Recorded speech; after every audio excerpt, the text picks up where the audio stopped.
திரு செல்வகுமார் அவர், நீங்கள் சொல்லுங்கள். வணக்கம். திமுகவினுடைய விமர்சனங்கள் இதை பற்றிலாம் விவாதித்தோம்.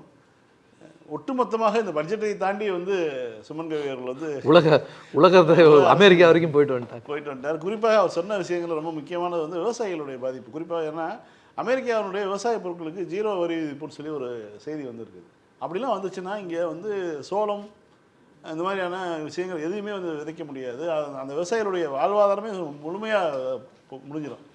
இந்த மீட்டர் வட்டிக்கு கடன் வாங்குறவருடைய வாழ்க்கை மாதிரி இந்தியாவை உண்மை நிப்பாட்டியிருக்காங்க மோடியும் அமித்ஷாவும். இப்படியான சூழலில் இந்த ஒன்றிய பட்ஜெட் பற்றி உங்களுடைய கருத்து? நீங்கள் சொன்ன விஷயத்தையே சொல்கிறேன். இதை இன்னும் இந்திய அரசு சொல்லலை. ஏன்னா விஸ்வகுரு 56 இன்ச்சு மார்புள்ள அவர் இந்த அமெரிக்கா, அதாவது அவருக்கு கையில் எதுவுமே இல்லை. தோழர் சொன்ன மாதிரி இந்தியா பாகிஸ்தான் போரா அங்கேருந்து அமெரிக்காவில் நிறுத்துவாங்க. இவர் சொல்ல மாட்டார். இந்தியா பாகிஸ்தான் போர் நின்னதை பற்றி இவர் சொல்ல மாட்டார். 60 முறை குருடாயில் யாருக்கிட்ட வாங்கணும், அதுவும் அமெரிக்காவிலேருந்து தான் சொல்லுவாங்க. இப்படி இந்திய நாட்டுக்கான பல முக்கியமான விஷயங்களை, தரவுகளை அங்கேருந்தே சொல்லிவிடுவாங்க. அப்போ போர் நின்றுடுச்சு உங்கள் ஊரில், அப்போ போர் நின்றுடுச்சு. ஏன்னா இவருடைய இயலாமையை நாடாளுமன்றத்தில் ராகுல் காந்தி அவர்கள் பேச முற்படும் போது எட்டி குதிச்சு ஓடுறீங்க. உங்களுடைய பெண் எம்பிக்கள் எங்களை தாக்க வராங்கன்னு சொல்லிட்டு ஓடி ஒளியிறீங்க. அதாவது நாட்டு ஒரு இக்கட்டான நிலையில் இருக்கும்போது சீன ராணுவம் முன்னேறி இந்திய இலக்குகளை தாக்க வருது. எப்போ 1 கிலோமீட்டருக்குள்ளே வந்துட்டாங்க, என்ன பண்ணுறது? தூங்கிட்டு இருக்காரு பிஎம். எப்போ 500 மீட்டர் வந்துட்டாங்க, என்ன பண்ணுறது? இப்போ தான் எந்திரிச்சிருக்காரு. என்னதான் பண்ணுறது? வந்துட்டாங்க கிட்டக்க 100 மீட்டர் வந்துருச்சியா சீன ராணுவம், நான் ஏதாவது ஒரு எடுக்கலன்னா நம்ம சோல்ஜர் செத்து போயிடுவாங்க. அப்போ எடுத்து உங்களுக்கு தெரியாத சட்டம் ஒன்றும் இல்லை ஆனர், நீங்கள் ஏதாவது பார்த்து செஞ்சுக்கோங்கன்னு சொல்கிறதுக்கு நீ எதுக்கு எங்களுக்கு பிரதமர்? இப்படி ஒரு பிரதமர் இந்தியாவுக்கு தேவையா? தன்னால் எந்த ஒரு முடிவையும் எடுக்க முடியாத ஒரு பிரதமர் இந்த நாட்டில் கடந்த காலங்களில் பட்ஜெட்டுன்ற பேரில் இவர்கள் அறிவிக்கப்பட்ட எல்லா திட்டங்களையும் மக்களுக்கு மறதி இருக்கு, இவர்கள் எதையும் கேட்க மாட்டார்கள். பண மதிப்பு கொண்டு வந்தீங்க, என்ன சொன்னீங்க நீங்க? காரணம், நாட்டை முன்னேறிய நாடாக மாற்றுவதற்கு நான் இந்த பண மதிப்பிழப்பை கொண்டு வரேன். நீங்கள் 2000 நோட்டை அறிமுகப்படுத்தினீங்க. 2000 ரூபா நோட்டை இந்த அரங்கில் இருக்கிற யாராவது கடைசியாக எண்ணி கையில் பார்த்தீங்க? அந்த நோட்டுக்கு மதிப்பு இருக்கா இல்லையா? இன்னைக்கு இல்லை, அந்த நோட்டுக்கு மதிப்பு இருக்கு, ஆனால் அது கையில் இல்லை, திரும்ப பெறப்பட்டு. அப்போ மிகப்பெரிய ஒரு ஃபெயிலியர் அது. Skill India, make in India, எம்எஸ்எம்இக்களை நீங்கள் உருவாக்குவேன். இந்த திட்டங்களெல்லாம் என்ன ஆச்சு? இதெல்லாம் தோல்வி திட்டங்கள். இதை பற்றி பட்ஜெட்டில் பேசுகிறீங்களா? இதை பற்றி நீங்கள் பட்ஜெட்டில் பேசுகிறீங்களா? Make in India failure, skill India failure. தொடர்ச்சியாக எம்எஸ்எம்இகளை நீங்கள் உருவாக்குவேன்னு சொன்னீங்க. கடந்த 5 ஆண்டுகளில் இந்தியாவில் 75,000க்கும் மேற்பட்ட எம்எஸ்சிக்கள் மூடப்பட்டதாக இருக்கிறது தான் தரவு. அது நாங்கள் கொடுத்த தரவு இல்லை, மத்திய அரசினுடைய தரவு. அப்படி தொடர் தோல்விகளை, உங்களுடைய தொடர் பட்ஜெட்டில் நீங்கள் சொல்லக்கூடிய தோல்விகளை மறைப்பதற்கு இப்போ நீங்கள் தாக்கல் செய்திருக்கிறீங்களே ஒரு பட்ஜெட்டு, ஒரு போலி பட்ஜெட்டு. 9வது முறையாக நிர்மலா சீதாராமன் ஒரு லாங் பட்ஜெட். அதாவது இது பட்ஜெட்டை பொறுத்த வரைக்கும் எப்படி பேசுவாங்கன்னா, இந்த ஆண்டு 24க்குள்ள 25க்குள்ள நான் என்ன பேசுகிறேன்றதை சொல்கிறது தான் பட்ஜெட். இப்படி தான் கடந்த காலங்களில் பட்ஜெட்டுகள் இருந்திருக்கிறது. காங்கிரஸ் ஆட்சிகளில் அதுக்கு முன்னாடி இப்படி தான் இருந்தது. இவர்கள் சொல்லக்கூடிய பட்ஜெட் எல்லாமே இதுக்கு எண்டு டேட்டே கிடையாது. பட்ஜெட்டில் ஒரு அறிவிப்பு கொடுக்குறோம். 10 வருடங்களுக்கு முன்னாடி எய்ம்ஸ் ஹாஸ்பிட்டலில் அனௌன்ஸ் பண்ணாங்க. அது என்னைக்கு முடியுன்றது யாருக்குமே தெரியாது. நாமளும் கடந்த தேர்தல்களில் பிரச்சாரம் இல்லை, அது போய்கிட்டே தான் இருக்குது, இன்னும் வேலை நடந்து கொண்டு இருக்கிறது. அதுக்கு ஒரு எண்டு டேட்டு கிடையாது. இப்போ நீங்கள் பட்ஜெட்டில் அறிவிச்சிருக்கிறது தமிழ்நாட்டுக்கு ஒன்று தான், அந்த ரயில். அந்த ரயில் எப்படி வரப்போகுது, அதை எந்த ஆண்டுக்குள்ளே நீங்கள் கட்டி முடிப்பீங்க, அதற்கு நாங்கள் அது உங்களுடைய பணத்தில் செய்ய போகிறீங்களா, இல்லை வெளிநாடு முதலீடுகளை வச்சு அந்த ரயிலில் கொண்டு வர போகிறீங்களா, அதை பற்றி எந்த தகவலும் கிடையாது. உங்கள் ஊருக்கு ரயில் வரும்பா? இல்லை, அவங்க சொல்கிறது 1 மணி நேரம் 1.5 மணி நேரத்தில் பெங்களூர் போயிடலாங்க. இல்லை, 5 நிமிஷத்தில் கூட போகிறதுல சொல்ல போய் தானே. போலியான வாக்குறுதிகளை கொடுப்பதற்கு இந்த அரசாங்கம் மற்றும் ஒன்றிய அரசாங்கம் என்றைக்குமே தயங்கினதே கிடையாது. அள்ளி விடுறது தானே. நீங்கள் பாட்டு சொல்லிட்டு போக வேண்டியதான். இன்னைக்கு நாட்டில் இத்தனை ரயில்வே ஆக்சிடென்ட் நடக்குது.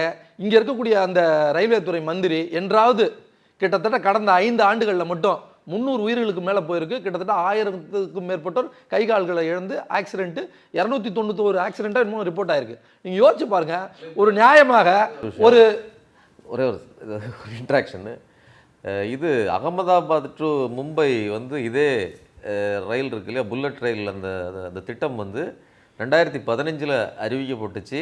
1 லட்சம் கோடி ரூபா எஸ்டிமேஷன். இன்னைக்கு வரல அது முடியலை. 40% தான் முடிக்கப்பட்டிருக்குது. இன்னைக்கு வந்து 2 லட்சம் கோடி ரூபாய் அது வந்து எஸ்டிமேஷன் ஆயிடுச்சு. இன்னும் அது முடியும் போது 4 லட்சம் கோடி ஆகும். ஆனால் நீங்கள் சொன்ன மாதிரி எண்டு டேட் கிடையாது. ஸோ இப்படி தொடர்ச்சியாக அவர்கள் சொல்லக்கூடிய இந்த திட்டங்களோ இல்லை அறிவிப்புகளோ அது வெறும் அறிவிப்புகள் தான். உங்களுக்கு வந்து உண்மையிலே வந்து ஆதிச்சநல்லூரை பற்றி நீங்கள் புதுசாக பேசுறதுக்கு முன்னாடி உங்களுடைய கட்டுப்பாட்டுக்கு கீழே இருக்கக்கூடிய அந்த கீழடி ஒன்றிய அரசினுடைய ஆர்கியாலஜி டிபார்ட்மெண்ட்டில் 2 ஆய்வு அறிவிக்கல அமர்நாத் ஆய்வர்களை வெளியிடுறதுல என்ன பிரச்சனை? அதை ஏன் தடுத்து நிறுத்துறீங்க? இந்த பட்ஜெட்டில் சொல்ல வேண்டியதானே? கோர்ட்டு சொல்லிடுச்சு அதை வெளியிடுங்கன்னு. இது வரைக்கும் அதை வெளியிடாததுக்கான காரணம் என்ன? நீங்கள் புதுசாக போய் ஆதிச்சநல்லூரில் ஒன்று கண்டுபிடிக்கிறத விட நீங்கள் ஏற்கனவே உங்களுடைய அதிகாரிகள் அமர்நாத் கண்டுபிடிச்ச அறிக்கையை வெளியிடுறது என்ன? அது வந்துருச்சுன்னா தமிழர் நாகரிகம் என்பது தொன்மையான நாகரிகம்னு வந்துடும். அதை வச்சு மறுபடியும் தென்னக மாநிலங்கள் பேசும். தமிழர்களை இந்தியர்களாக ஒன்றிய அரசு கருதலையா சார்? அவர்களுக்கு சரஸ்வதி நாகரம் தேவை சார். இல்லாத சரஸ்வதி நதியை தேடிக்கொண்டிருக்கிறார்கள். அதுக்கு 2000 கோடி 5000 கோடின்னு ஒதுக்கி அந்த நதியை தோண்டி தேடிக்கொண்டிருக்கிறார்கள். அவர்களுக்கு தேவையான ஒரு தமிழருடைய நாகரிகமோ இல்லை இரும்புத்தினுடைய நாகரிகமோ தென்னகத்திலிருந்து வந்தது. தமிழகத்துக்கு ஒரு அட்டென்ஷன் கிடைச்சிடக்கூடாதுன்றது தான் இதுக்கு பின்னாடி இருக்கக்கூடிய இது. இதற்கு அவருக்கு கைப்பாக இருக்கக்கூடிய தமிழர்கள் பூர்வீகில் இருக்கக்கூடிய கருப்பாடுகள், அது நிர்மலா சீதாராமனாக இருந்தாலும் சரி, ஜெய்சங்கராக இருந்தாலும் சரி. ஸோ அவர்களை பொறுத்தவரை இந்த மாநிலங்களை வஞ்சிக்கணும்.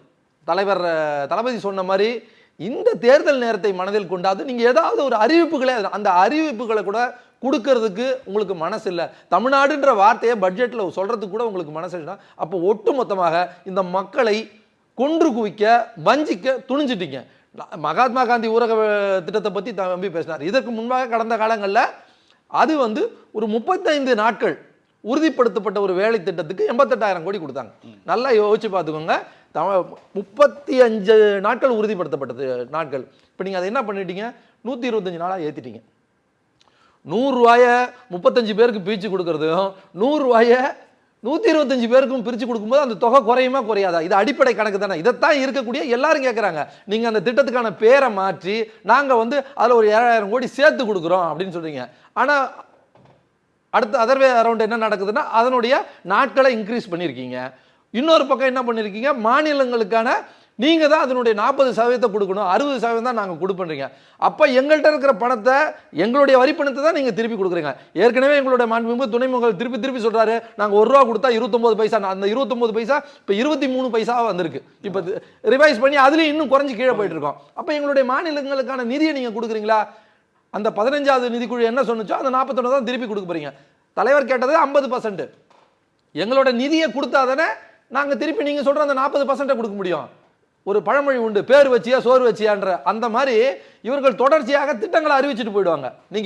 நீங்கள் போய் பாருங்கள், இந்த கலைஞர் மருத்துவமனைக்கு, நம்ம ஒரு சிறப்பான மருத்துவமனை, அதுக்கு பக்கத்தில் ஒரு முதியோருக்கான சென்ட்ரல் கவர்மெண்ட்டில் ஓப்பன் பண்ண ஒரு மருத்துவமனை. அந்த மருத்துவமனையை கட்டிடத்தை இன்ஃப்ராஸ்ட்ரக்சரை திறந்து வச்சுட்டு போயிட்டாங்க. இன்று வரை அங்கே இருக்கக்கூடிய பணியாளர்களுக்கு சம்பளம் கொடுக்கறது யாரு? நம்மளுடைய மாநில அரசு. இப்படி தொடர்ச்சியாக திட்டங்களை அறிவிக்கிறது மேலும் மேலும் நம்மளை நெருக்கடிக்கு கொண்டு போகிறது. ஜல்ஜீவனை பற்றி சொன்னாங்க. ஜல்ஜீவனுக்கு இதுக்கு முன்னாடி மத்திய அரசினுடைய நிதியில் இருக்கு. இப்போ அந்த நிதியை நிறுத்திட்டாங்க, ஜீரோ பண்ணிட்டாங்க.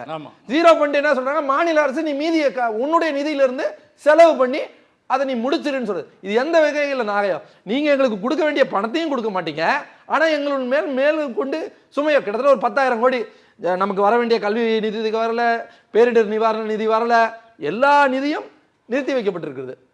அந்த சனாதனத்தையும் வர்ணாசிரமத்தையும் தூக்கி பிடிக்கின்ற ஒரு நிலையைத்தான் நம்ம பார்க்குறோம். நீங்கள் கடந்த பட்ஜெட்டில் நல்லா பார்த்துக்கோங்க, நேஷனல் ஃபெலோஷிப் ஸ்கீம் வந்து எஸ்டிகளுக்கு கொடுத்தது 240 கோடி பட்ஜெட்டு. இந்த முறை கொடுத்துருக்கிறது எவ்வளோ கொடுக்கலாம்? அதாவது அதுலேருந்து நீங்கள் குறைச்சிங்கன்னா கூட வெறும் 2 லட்சம். ஒரு நாட்டுக்கே ஒட்டுமொத்த இந்தியாவில் இருக்கக்கூடிய பழங்குடி மக்களுக்கு நீ வெறும் 2 லட்சம் கொடுக்குற. அதாவது பென்சில் பேனா வாங்க கூட கிடையாது. அப்போ எப்படி ஒரு நீ உன்னுடைய வன்மம் தெரியுது இல்லை? ஒரு அறம் கொண்டு செய்யக்கூடிய ஆட்சியா இது? சிறுபான்மையினருக்கான கொடுத்த காலசீர்ப்பு 366 கோடியிலேருந்து 90 கோடியாக கொடுக்குற. ஒரு குறிப்பிட்ட மக்கள் நேரடியாக தாக்குற. உனக்கு நீ வேணாம், நீ இந்த நாட்டை விட்டு போ, உன்னை அடித்து உன்னை காலி பண்ணுறேன், உன்னை இந்த நாட்டில் வாழ முடியாத அளவுக்கு கொண்டு பண்ணுறதை தொடர்ச்சியாக பண்ணுறாங்க. அதே மாதிரி வந்து ஓவர்சீஸ் ஃபெலோஷிப் இது வந்து உச்சம். 6 கோடி இருந்தது 1 லட்சமா? ஒரு மாணவன் போக முடியுமாங்க? 1 லட்சம் ரூபாயை வச்சுக்கிட்டு ஒரு மாணவன் வெளிநாட்டுக்கு போய் படிக்க முடியுமா? ஒட்டுமொத்த இந்தியாவுக்கு 1 லட்சம் தான் கொடுத்துருக்காங்க. இது எந்த விதத்தில் நியாயம்? உலகத்தில் எங்கேயும் நடக்காத அநியாயம். ஆனால் தமிழ்நாடு மாணவர்களை அனுப்பிக்கிட்டு இருக்கு வெளிநாடுக்கு. அது தன்னுடைய நிதியிலேருந்து அனுப்புது. இங்கே இருக்கக்கூடிய நீங்கள் தொடர்ச்சியாக சொல்கிறீங்களா பேங்க்கில் போய் கடன் எந்த பேங்க்கில் கொடுக்குறான்? எம்எஸ்எம்இக்கு நீங்கள் எத்தனை வெற்றி அறிவிப்புகளை கொடுத்தீங்க? நீங்கள் போய் பேங்க்கில் கேட்டிங்கன்னா உங்களுக்கு கொடுப்பாங்க லோனு. எந்த பேங்க்கு? முத்ரா கடன். முத்ரா ஏன் கொடுத்தான்? கோயம்புத்தூரில் வந்து முத்ரா கடனுக்கு ஒரு தவறான தகவலை சொன்னார்ல இதே நிதியமைச்சர். நான் கேட்குறேன், ஒரு நியாயமான ஒரு நிதியமைச்சர், உன்னுடைய அதிகாரிகள் தவறாக கூட கடன் கொடுத்துருக்கட்டும், கோயம்புத்தூர் மக்கள் தொகையை விட அதிகமான கடனை கொடுத்ததா பொது வெளியில் பேசிட்டீங்க, அதை தவறுன்றதை தெரிஞ்சுங்க. ஒரு அறம் இருக்கிறவன் எப்போ நாமங்க தெரியாமல் அதிகாரி கொடுத்தாங்க அந்த வார்த்தை வந்துதா? நீங்கள் என்ன பண்ணீங்க? நேராக அங்கே இருக்கிற பன்னுக்கும் ஜாமுக்கும் கேட்ட இங்கே இருக்கக்கூடிய ஒரு தமிழ் தொழிலதிபரை கூட்டிகிட்டு போய் அறையில் வச்சு மிரட்டி அதை வீடியோ எடுத்து அதை பொது வெளியில் பண்ணு. ஒரு அராஜகம், ஒரு அறம் இல்லாத செயல். இவ்வளவு செய்யறது என்னன்னா மத்தியில் ஆளக்கூடிய ஒன்றிய அரசு அதை வந்து இந்த எலெக்ஷனுக்கு இன்னும் கடுமையாக இந்த பட்ஜெட்டில் செஞ்சுருக்கிறாங்க. தோழர் சொன்ன மாதிரி இந்த எப்ஸ்டீன் ஃபைல்களுடைய இது வந்துடக்கூடாது வெளியில்.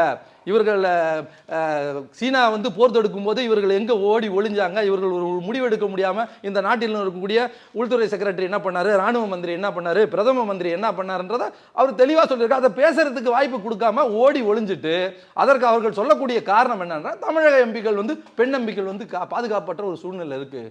நீங்கள் நல்லா புரிஞ்சுக்கோங்க. இன்னைக்கு நாள், இன்றைய நாள், இதே பிப்ரவரி மாதத்தில் தான் இன்றைக்கு தான் ஓபிஎஸ் அவர்கள் தர்ம யுத்தத்தை தொடங்கினார். இவர்களுடைய அந்த BLA 2 இருக்காருல்ல, பாஜகவோட BLA 2 இங்கே இருக்காருல்ல குருமூர்த்தி, அவர் வந்து சாக்கடைன்னு சொன்னார் சசிகலாவை. இன்னைக்கு அந்த சாக்கடைகள் எல்லாம் ஒன்று சேர்த்து ஒட்டுமொத்த சாக்கடைகளையும் ஒன்றாக்குற வரைய அதே BLA 2 தான் பார்த்துட்டு இருக்கார்.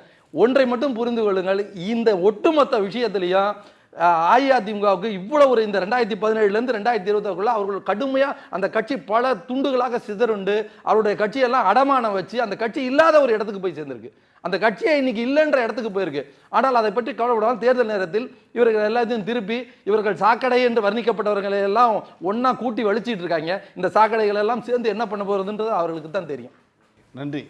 தேர்தல் வந்தால் அந்த தேர்தல் நேரத்தில் வரக்கூடிய பட்ஜெட்டில் எந்தெந்த மாநிலங்களுக்கு தேர்தல் வருகிறதோ அந்த மாநிலங்களுக்கு அதிகமான நிதிகளை ஒதுக்கி அதன் மூலமாக வாக்குகளை பெறக்கூடிய வரைக்கும் நாம் பார்த்த பட்ஜெட்லாம் இருந்திருக்கு. ஆனால் தமிழ்நாட்டில் தேர்தல் வருகிறது. பீகாருக்கு தேர்தல் வந்தபோது பீகாருக்கான ஸ்பெஷல் பேக்கேஜெல்லாம் ஒதுக்குனாங்க. ஆந்திராவுக்கு தேர்தல் வரும்போது அது ஸ்பெஷல் பேக்கேஜ் ஒதுக்குனாங்க.